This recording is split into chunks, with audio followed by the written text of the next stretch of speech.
ഏത് വ്യക്തികൾ പ്രാർത്ഥിക്കുമ്പോഴാണ് വിലയുള്ളത്?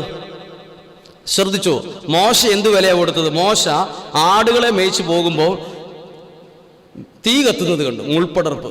അപ്പൊ അടുത്തേക്ക് ചെന്നപ്പോൾ ദൈവം പറഞ്ഞ വാക്കെന്താ? കാലയിൽ ഒരു ചെരുപ്പ്. ആരുടെ കാലയിൽ? മോശയുടെ കാലയിൽ. ദൈവം പറഞ്ഞ വാക്കെന്താ?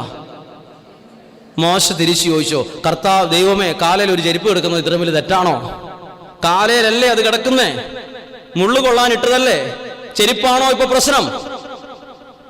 ഒരു ചെരുപ്പാണോ ഇപ്പൊ? നമ്മൾ ചോദിക്കില്ല ചില കാര്യം, ചെരുപ്പാണോ പ്രശ്നം? ഇതാണോ പ്രശ്നം? അതാണ് പ്രശ്നം. മോശ അത് അഴിച്ചു. ആ അഴിച്ച കൈയാണ് ഈ രണ്ടുപേരും ഉയർത്തിപ്പിടിച്ചത്. ദൈവസന്നിധി ചില കമ്മിറ്റ്മെന്റ് എടുക്കുന്ന ആൾക്കാരില്ലേ, ചില സമർപ്പണം എടുക്കുന്നതിന് വില കൊടുക്കുന്ന ആൾക്കാരില്ലേ, അവര് പ്രാർത്ഥിച്ചാൽ അച്ചട്ട.